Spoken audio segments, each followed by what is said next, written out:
விஜய் டிவில ஒளிபரப்பாகி வரும் big pass நிகழ்ச்சியின் 8வது சீசன் அடுத்த மாதம் ஒளிபரப்பாக உள்ள நிலையில கமல்ஹாசன் இந்த சீசனை தொகுத்து வழங்க முடியாது என்றும் சினிமாவில் ஏகப்பட்ட வேலைகள் இருப்பதாக கூறி ஒரு வழியாக பிக் பாஸ் நிகழ்ச்சியை விட்டு நகர்ந்து விட்டார். கமல்ஹாசன் அளவுக்கு கெத்தாக பிக் பாஸ் நிகழ்ச்சியை கம்பீரமாக அடுத்து நடத்த போவது யார் என ரசிகர்கள் எதிர்பார்த்திருந்த நிலையில வலை வீசி தேடியதில் கடைசியில் மக்கள் செல்வன் விஜய் சேதுபதி தான் நிகழ்ச்சியை தொகுத்து வழங்க சம்மதித்துள்ளார்.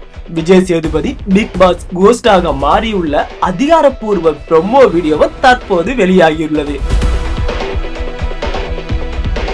பிக் பாஸ் நிகழ்ச்சியின் 8வது சீசனுக்கான புதிய லோகோவுடன் விஜய் சேதுபதி அந்த நிகழ்ச்சியை தொகுத்து வழங்க போகிறார் என்பதை அறிவிக்கும் அதிகாரப்பூர்வ ப்ரோமோ வீடியோவை விஜய் டிவி வெளியிட்டுள்ளது. ஏகப்பட்ட கோட் ஷூட்களை இனிமே மாட்டிக்கொண்டு விஜய் சேதுபதி மாஸ் காட்ட போகிறார் என்பதை அறிவிக்கும் விதமாகவே இந்த ப்ரோமோ வீடியோ அமைந்துள்ளது. ஓடவும் முடியாது ஒளியவும் முடியாது என பிக் பாஸ் நிகழ்ச்சியில் கமல்ஹாசன் பேசிய வசனங்கள் வேற லெவலில் மக்கள் மத்தியில ட்ரெண்ட் ஆனது. இந்த நிலையில கமல் மாதிரி பேசாமல் மக்கள் செல்வன் விஜய் சேதுபதி சின்ன ஸ்மைல் மட்டும் பண்ணிவிட்டு சீக்கிரமே உங்களை சந்திக்கிறேன் என்பதை இந்த ப்ரோமோவில சொல்லியுள்ளார். அக்டோபர் மாதம் முதல் வாரத்திலேயே பிக் பாஸ் சீசன் 8 ஆரம்பிக்கும் என எதிர்பார்க்கப்படுகிறது.